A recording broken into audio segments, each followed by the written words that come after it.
Hello everyone, मैं नीलम तिवारी आप सभी का मैग्नेट ब्रेन्स में बहुत बहुत स्वागत करती हूँ। मैग्नेट ब्रेन्स एक ऐसा चैनल है जहाँ पर आपको किंडरगार्टन से लेकर 12th क्लास तक के सारे वीडियोस बिल्कुल फ्री अवेलेबल करवाए जाते हैं। ऐसा भी नहीं है कि आपको स्टार्टिंग के 2 वीडियोस देखने के बाद में कोई भी सब्सक्रिप्शन चार्ज देना हो। 100% फ्री एजुकेशन, चाहे IIT, NEET, JEE, NTSC, olympiad, आप जो भी तैयारी करना चाहते हैं घर बैठे आराम से निश्चिंत होकर के बिना पैसे दिए मैग्नेट ब्रेन्स चैनल के साथ में बेस्ट क्वालिटी के साथ में आप कर सकते हैं। चलिए, तो जैसे कक्षा 12वीं संस्कृत कोर के लिए अनुच्छेद लेखन का भी हम ये टॉपिक लेके आए हैं, जिसमें कि हम 19 और 20 की परीक्षा में आपके कौन कौन से अनुच्छेद के आपके शीर्षक आए हुए थे, टॉपिक आए थे, तो उनको देख लेते हैं। तो हमारा 2019 के में आपको 2 भाई अथवा में दे दिए गए थे, परोपकारः अथवा मम वाटिका। यहाँ पर आपको एक क्या मिल गई थी, चॉइस मिल गए थे, ऑप्शन मिल गए थे कि चाहे तो आप करो परोपकार या फिर मम वाटिका, इन दोनों में से किसी पर भी आप चाहें तो मंजूषा की सहायता ले सकते हैं। लिखा हुआ रहता है मंजूषायाम प्रदत्त शब्दानाम सहायेन। सहायता का मतलब ये होता है आप सहायता ले सकते हैं, कंपलसरी बिल्कुल नहीं है।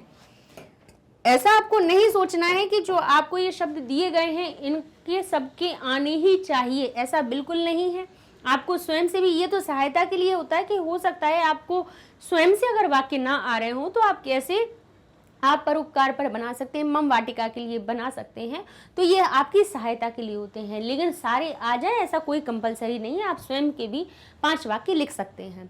तो चलिए पहले हम परोपकार के देख लेते हैं। परेशान उपकार यानी दूसरों पर जो उपकार किया जाता है, दूसरों पर किया जाने वाला उपकार परोपकार कहलाता है। तो कहेंगे परेशान उपकारः परोपकारः कथ्यते, यानी दूसरों का जो उपकार होता है, दूसरों पर किए जाने वाले उपकार को हम परोपकार कहते हैं। मानव स्वभाव से स्वार्थी भवति। मानव तो स्वभाव से, अपने स्वभाव से कैसा होता है, स्वार्थी होता है, परंतु लेकिन वही में सह एव महान भवति, यह परोपकाराय जीवनम यापति। लेकिन वही महान होता है जो परोपकार के लिए जीवन यापन करता है। मानव स्वभाव से तो स्वार्थी होता है, लेकिन सह एव वही महान भवति, वही महान होता है, यह यानी जो परोपकार के लिए जीवनम यापयति, जीवन यापन करता है परोपकार के लिए। समस्ता प्रकृति, सारी जो प्रकृति है परोपकारे निरता दृश्यते, सारी जो प्रकृति है वो परोपकार के लिए निरत दिखाई देती है हमें। यथा जैसे वायु परोपकाराय एव वहति, वायु परोपकार के लिए बहती है, उसका स्वयं का कोई स्वार्थ नहीं है। गावः परोपकाराय एव दोहन्ति, गायों को हम परोपकार के लिए दुहते हैं, वो स्वयं अपना दूध नहीं पीती है। वृक्षाः परिहिताय एव फलन्ति, वृक्ष दूसरों के लिए ही छाया और फल देते हैं। मेघाः परोपकाराय एव वर्षन्ति, मेघ जो होते हैं वो परोपकार के लिए ही वर्षा देते हैं। नद्यः, नदियां परोपकाराय एव प्रवहन्ति, और नदियां जो होती हैं वो परोपकार के लिए ही प्रवहन्ति, बहती हैं। सूर्यः परहिताय एव तपति, और सूर्य भी जैसे परहित के लिए ही तपता है। तो यहाँ पे परोपकार के बता दिया कि समस्त जो प्रकृति है वो परोपकारे निरता दृश्यते, आपको परोपकार में ही निरत दिखेगी, निरंतर लगी हुई दिखेगी। इतिहास से अनेके महापुरुषा अवन, इतिहास में अनेक महापुरुष हुए जो यही जिनके द्वारा परोपकाराय सर्वस्वम समर्पितम, जिनके द्वारा परोपकार के लिए सर्वस्व समर्पित किया गया। दधीची जो थे, महर्षि जो दधीची थे, देव हिताय, देवों के हित के लिए निज अस्थीनी अपि अयच्छत, निज अस्थीनी अपनी अस्थियों का भी अयच्छत यानी दे दी। जो महर्षि दधीची थे उन्होंने परोपकार के लिए ही क्या किया, अपनी जो अस्थियां थी उनका दान कर दिया था। ठीक है, चलिए, अतः इसीलिए अस्माभि अपि, हमारे द्वारा भी परोपकार करणीय, परोपकार करना चाहिए। यथा कथ्यते, जैसे कहा गया है कि परोपकार सताय विभूतयः, परोपकार के लिए सताम विभूतयः, यानी सज्जनों की जो विभूति होती है वो परोपकार के लिए ही होती है। ठीक है, तो ये हमारा भाई परोपकार के लिए वाक्य हो, पूरा एक अनुच्छेद हो जाता है। ज्यादा से ज्यादा वाक्य इसलिए लिखवा देते हैं कि जितना आपको याद रहे, कम से कम 5 वाक्य तो याद रहेंगे ही, और आप लिख के आ सकते हैं। अब लिखा हुआ है मम वाटिका। मम वाटिका पे, वाटिका क्या होती है, जहां पर हम पेड़ पौधे लगाते हैं वो हमारी वाटिका हो गई। छोटा सा हमारा जो गार्डन होता है उसको वाटिका कह देते हैं। तो हम लिख सकते हैं कि अस्माकम गृहे, हमारे घर में एका वाटिका अस्ति, एक वाटिका है। हमारे घर में एक वाटिका है, तो हम लिख सकते हैं अस्माकं गृहे, हमारे घर में कम्मे का अर्थ लगाना है तो गृहे लिख दिया। अस्माकं गृहे एका वाटिका अस्ति। अत्र अनेका वृक्षाः सन्ति, यहाँ पर अनेक वृक्ष भी हैं। ठीक है, वाटिका में वृक्षाः, और वृक्ष कैसे हैं? पर्णै पुष्पै च शोभन्ति, और जो वृक्ष हैं वो पर्ण यानी पत्तों और फूलों के द्वारा शोभायमान होते हैं। सूखे साखे नहीं लगे हैं, अच्छी फूल पत्तियां निकलती हैं उसमें। पक्वानि फलानि अपि वृक्षाणाम भूषणानि, पके हुए फलों से भी वृक्ष हमारे क्या रहते हैं? सुंदर सजे हुए रहते हैं। उपवन, उपवन या फिर हम लिख दें वाटिका, विविधानि वर्णानि पुष्पाणि अपि सन्ति। उपवन में या हमारी वाटिका में विविध प्रकार के वर्णों के पुष्प भी होते हैं। और पुष्पेषु, पुष्पों पर भ्रमराः गुंजन्ति, भ्रमर गुंजायमान करते हैं। मधुपानम च कुर्वन्ति, और मधु का पान करते हैं।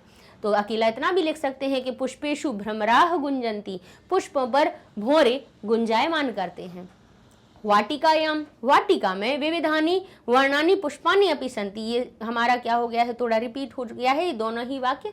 आगे देख लेते हैं। वाटिकायाः स्थान्यम, वाटिकायाः स्थानम सौंदर्यम च मह्यम अतीव रोचते, वाटिका का जो स्थान है, सौंदर्य है, मुझको बड़ा ही पसंद आता है। तो भाई ये दोनों अपने समान ही वाक्य हैं, तो हमारा छठवां वाक्य लेके हम 5 वाक्य लिख सकते हैं कि वाटिका का जो स्थान और सौंदर्य है मुझको अत्यधिक पसंद है। इतना भी नहीं लिखो तो लिख दो वाटिका मह्यम अतीव रोचते, वाटिका मुझको बहुत पसंद है। ठीक है, तो इस प्रकार से आप लिख सकते हैं। और भी आप देखिए इसमें किस प्रकार से लिख सकते हैं। अब जैसे पुष्पेषु नहीं लिखना है तो आप और भी लिख सकते हैं वाटिकायाम विविधानि, अब यहाँ पे हमने वृक्षाणि का लिख दिया। ठीक है, तो यहाँ पे आप लिख सकते हैं पक्षिणः, पक्षिणः अपि सन्ति, वाटिका में विविध प्रकार के पक्षी भी रहते हैं, है ना। और आप यहाँ लिख सकते हैं पक्षिणः, पक्षिणः वाटिकायाम या अस्याम। ठीक है, आप लिख सकते हैं पक्षिणः वाटिकायाम कलरवम कुर्वन्ति, अपनी तरफ से इस प्रकार से भी लिख सकते हैं। और वाटिका में जो पक्षी हैं वो कलरव करते हैं। ठीक है, इसीलिए आप लिख सकते हैं अतः वाटिका मह्यम अतीव रोचते। आप और अपना वाक्य इस प्रकार से बना सकते हैं, अतः यानी इसलिए वाटिका मुझको बहुत पसंद है। तो आप लिख सकते हैं अतः वाटिका मह्यम अतीव रोचते, मुझको बहुत पसंद है। ठीक है, तो भाई पूरी भी लिख सकते हैं, इस तरफ से भी लिख सकते हैं। ठीक है, तो हमने आपको ऑप्शन बता दिया कि आप किस प्रकार से लिख सकते हैं। तो परोपकार के लिए आया था, मम वाटिका के लिए आया था, तो इस तरह से वाटिका जैसा ही उद्यान का बनाया जा सकता है। उद्यान के ऊपर आ जाए तो आप उद्यान भी लिख सकते हैं। अब उसमें क्या लिखोगे? मम गृहे एका उद्यान। अब उद्यान और वाटिका में अंतर होता है। वाटिका यानी गार्डन होता है जो अपने घर में लगाया जाता है। ठीक है, उद्यान हो जाता है जहां भाई और भी लोग आते हैं। तो हम इस प्रकार से लिख सकते हैं अस्माकं गृहे, हमारे। अब यहाँ पे गृहे ना लिख के अगर उद्यान का आता है और हमें ये लिखना है कि हमारे घर के पास में एक उद्यान है, तो आप किस प्रकार से लिखेंगे? आप लिख सकते हैं कि अस्माकं गृहम निकषा, यानी हमारे घर के निकट एकम उद्यानम अस्ति। आप लिख सकते हैं एकम उद्यानम अस्ति। ठीक है, और बाकी चीजें वाटिका को हटा के उद्यान लगा दीजिए तो वही उद्यान का हो जाएगा, वही उपवन का हो जाएगा। कि अस्माकम, लेकिन निकट की बात होगी तो गृहे ना लिखे कि गृहम लिखेंगे, क्योंकि अभितः परितः समयानिक्षा प्रतियोगे द्वितीया, यानी इन शब्दों के योग में अभिता लिखा हो, निक्षा लिखा हो, हमारा निकट का अर्थ बता रहे हो, तो उनमें आपको अभितः परितः समयानिक्षा प्रतियोगे द्वितीया, तो जिसके निकट की बात हो रही होगी, जिसके दोनों ओर की बात हो रही होगी, जिसके चारों ओर की बात हो रही होगी, उस शब्द में द्वितीया लगानी है, तब सप्तमी नहीं आएगी। हम कहेंगे हमारे घर की आ रहा था, षष्ठी नहीं लगाएंगे, फिर भी हम लिखेंगे अस्माकं गृहम निक्षा, हमारे घर के निकट एक उद्यान है। फिर आप लिख सकते हैं अत्र अनेका वृक्षाः सन्ति, वृक्षाः पर्णे पुष्पै च शोभन्ति, इन्हीं में से अलग भी कर दो। इतनी सारी लाइनें हैं, उसको पक्वानि फलानि अपि वृक्षाणाम भूषन्ति, पके हुए फल भी वृक्षों को सुशोभित कर रहे हैं। तो भाई जो दो लाइनें हैं उनको अलग अलग करके भी लिख सकते हैं। तो अपनी 5 की जगह और बहुत सारी पंक्तियां बन सकती हैं। ठीक है, अब चलिए, अब हमारा देख लेते हैं 2019 में सूर्योदय के लिए भी आया था और 2019 में दो दो अनुच्छेद आए थे आपके, अथवा में आए थे, लेकिन 20 में इसका परिवर्तन ये हुआ कि एक अनुच्छेद दे दिया गया और फिर इसके बाद में हिंदी संस्कृत के अनुवाद दे दिए गए। तो सूर्योदय के लिए पहले हम देख लेते हैं कि सूर्योदय में हमें क्या करना है। दीपमालिका के लिए, दिवाली के लिए लिखना है। तो हम भाई आराम से लिख सकते हैं कि देखिए कहाँ क्या लिखा है, सर्वत्र जनाः सूर्योदयः पक्षिणः उद्यानेषु प्रकाशः घंटाध्वनि व्यायाम कुर्वन्ति। अब लोग व्यायाम करते हैं तो आप कहेंगे सर्वत्र जनाः व्यायामं कुर्वन्ति। व्यायाम, हाँ ठीक है। अब व्यायाम कुर्वन्ति, अब धावनम लिख सकते हैं पहले आप, है ना, पहले लिख सकते हैं धावनम व्यायाम च कुर्वन्ति, दौड़ और व्यायाम करते हैं। इस प्रकार से ही देखिए, यहीं से हम आपकी मंजूषा में से ही आपको वाक्य बताए देते हैं, है ना। अब यहाँ क्या लिखा है, देवालयम, देवालय में क्या होती है, घंटा ध्वनि, घंटा ध्वनि जायते यानी होने लगती है, तो इधर से ही हो गया, ठीक है। कृषकाः स्वकर्माणि कुर्वन्ति, कृषक जो हैं अपने स्वयं के कार्य करते हैं, कुर्वन्ति यहाँ से आ जाएगा। मतलब कई तो ऐसे होते हैं कि हमें पूरा वाक्य इनमें ही छुपा हुआ होता है, तो इधर से भी आप लिख सकते हैं। तो ऐसा नहीं है कि जो हमने लिखवाया वही करना है, आप इसकी सहायता से भी लिख सकते हो, स्वयं से भी लिख सकते हैं। तो आप कैसे लिख सकते हैं, पहले सूर्योदय के थोड़े बारे में बताएंगे। हम पहले अपने सूर्य के बारे में बता देंगे कि अस्माकम आकाश गंगायाम, हमारी आकाश गंगा में सूर्य स्वप्रकाश प्रकाशी विशालः च तेजो गोलः अस्ति। हमारी आकाश गंगा में सूर्य जो है स्वप्रकाशमयी, अपने प्रकाश से, अपने ही स्वयं के प्रकाश वाला एक विशाल तेजोमय गोलः है। सूर्यः वर्तुलाकारः अस्ति, सूर्य एक वर्तुलाकार है, ठीक है। अब पूरा नहीं लिखना है तो आप इतना से लिख दीजिए, सूर्यः वर्तुलाकारः अस्ति, ये लिख देंगे। फिर आप लिख सकते हैं प्रभाते पूर्व दिशि ही सूर्य उदेति, प्रभात में सूर्य यानी जब प्रभात काल होता है उसमें पूर्व दिशा में सूर्य उदय होता है, ठीक है। सूर्योदय समय आनंददायक अस्ति, सूर्योदय का समय कैसा होता है, आनंददायक होता है। सूर्योदय के समय पे सूर्य से प्रकाश तीव्र नास्ति, सूर्य का प्रकाश तीव्र नहीं होता है। तो आप कह सकते हैं अस्य समय से, इस समय का प्रकाश स्वास्थ्य लाभकारी अस्ति, क्योंकि सूर्योदय का जो समय का प्रकाश होता है वो स्वास्थ्य के लिए लाभकारी होता है। सर्वे जनाः प्रातः उत्थाय सूर्यं प्रणमन्ति, सभी लोग जो हैं प्रातः उठ करके सूर्य को प्रणाम करते हैं। तस्मात् अनंतरम एव ते कार्य से आरंभ कुर्वन्ति, उसके बाद ही वे अपने कार्य को शुरू करते हैं। और हमारी जैसे मंजूषा दी हुई थी उसमें से हम भाई कई भी लिख सकते हैं कि सर्वे जनाः, है ना, तो लिख सकते हैं आपके सर्वे जनाः। अब इसी में हम कई चीजें लिख सकते हैं, प्रातः उत्थाय या सूर्योदय समय, इस प्रकार से लिख सकते हैं, सूर्योदय समय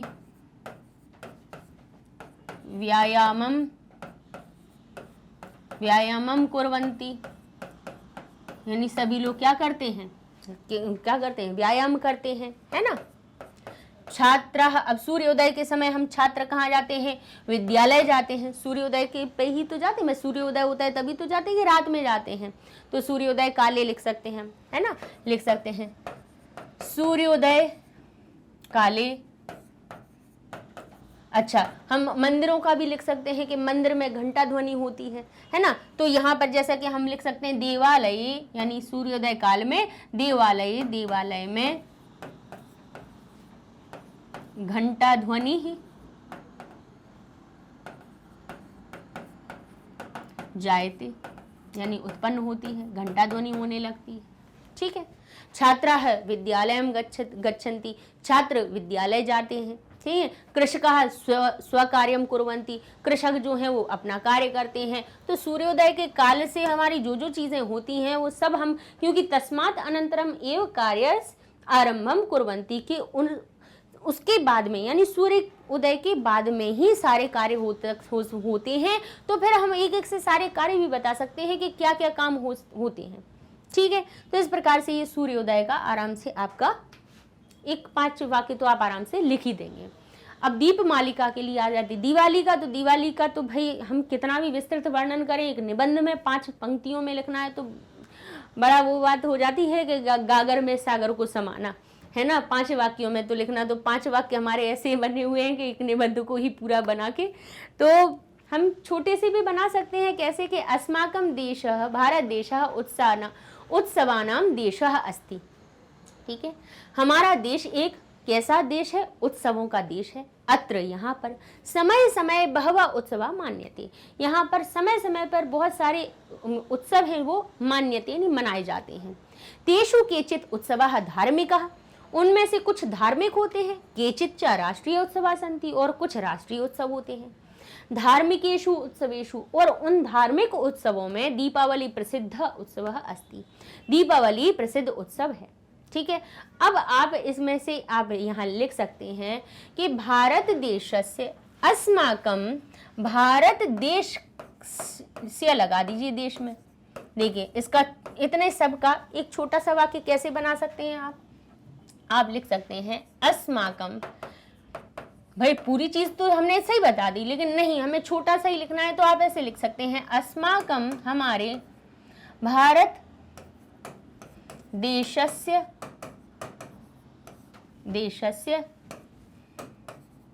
दीप पर्वाणम, या आप लिख सकते हैं यहाँ पे सीधा लिख दीजिए देशस्य दीपावली है, या सभी पर्वों में लिख सकते हैं तो इस पर लिख सकते हैं उत्सवेषु, है ना। देश के धार्मिक को डैश लगा के लिखिएगा, नहीं तो दोनों में विभक्ति लगानी पड़ेगी। डैश लगा के लिखेंगे तो एक ही विभक्ति से काम चल जाता है। उत्सवेषु, ठीक है, तो हम लिख सकते हैं हमारे भारत देश के धार्मिक उत्सवों में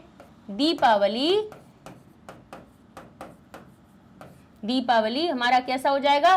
प्रसिद्ध। दीपावली ही कहीं पे छोटी की मात्रा के साथ में विसर्ग में होता है, और कई बार किस में होता है? बड़ी की मात्रा में होता है। दीपावली, और जो भाई यहाँ पे दिया हुआ हो उस हिसाब से लिख देना आप, प्रसिद्ध उत्सव अस्ति।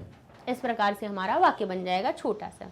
अयम उत्सव, यह उत्सव कार्तिक मासस्य अमावस्याम संपद्यते। अमावस्यायाम यानी यह उत्सव कार्तिक मास की अमावस्या को संपद्यते, संपादित किया जाता है या मनाया जाता है। मान्यते भी लिख सकते हैं आप। अस्मिन् दिने, इस दिन में क्या हुआ था?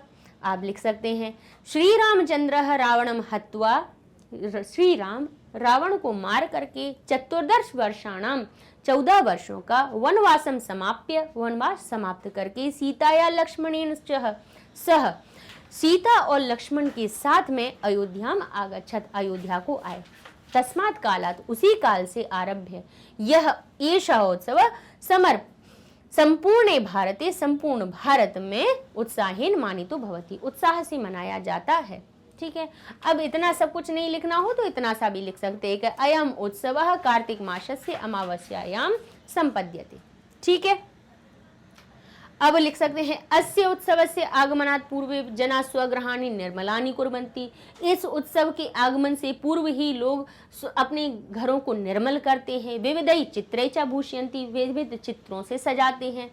आपणात् नवीनानि पात्राणि आनीय गृहेषु स्थापयन्ति, अपने घरों कहाँ से? बाजारों से क्या कर? आपणात् यानी बाजारों से, दुकानों से, नवीनानि पात्राणि, नए नए पात्रों को लेकर के घरों में स्थापित करते हैं। अतः एव अस्य नाम दीपावली इति प्रसिद्धम, इसके लिए इसका नाम दीपावली प्रसिद्ध है।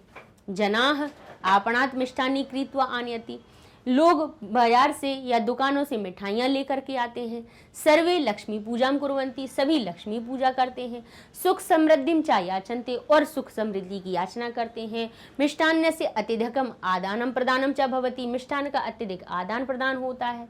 विस्फोटकानी यानी विस्फोट जो है, स्फोटित्वा स्फोटित करके यानी फोड़ करके, विस्फोटक जो होते हैं, पटाखे जो होते हैं उनको फोड़ करके, बालः प्रसन्ना भवन्ति, बालक प्रसन्न होते हैं। अंत में आप भाई इत्थम अयम उत्सवः हर्षोल्लास से उत्सव अस्ति, यह जो उत्सव है वो हर्षोल्लास का उत्सव है। अस्मिन दिवसे द्यूत क्रीड़ा अशोभनीय सातु त्यजता, और इस दिन जो द्यूत क्रीड़ा होती है वो अशोभनीय होती है, लेकिन उसको हमें त्याग देना चाहिए। अंत में आप लिख सकते हैं दीपावली ही मह्यम अति रोचते, मुझको बहुत पसंद है। और इस तरह से आपको, क्योंकि दीपावली सबका फेवरेट होता है, इसीलिए हम ऐसा लिख सकते हैं।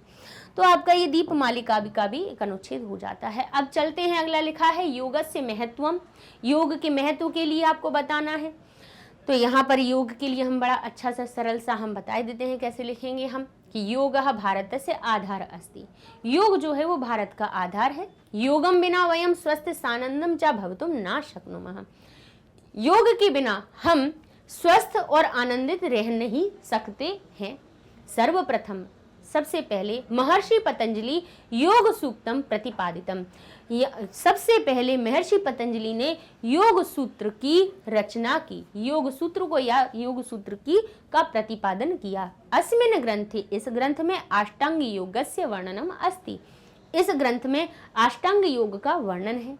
योगेन, योग के द्वारा वयम यानी हम स्वस्थ भविष्यामः, स्वस्थ हो सकते हैं।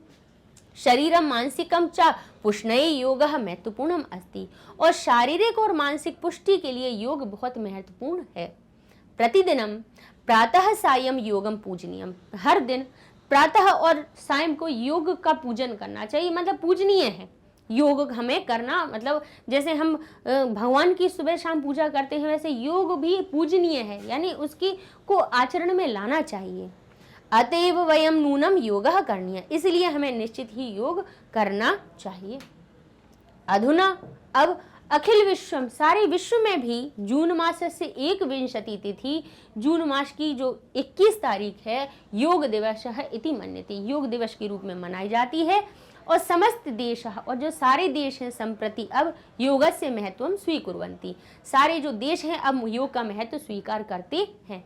इस प्रकार से ये योग का महत्व का भी हमारा अनुच्छेद हो जाता है। ठीक है, परोपकार का हमने आपको पहले बता ही दिया है, 19 में जब शुरुआत हुआ था पहला हमारा वही लिखा ही हुआ था।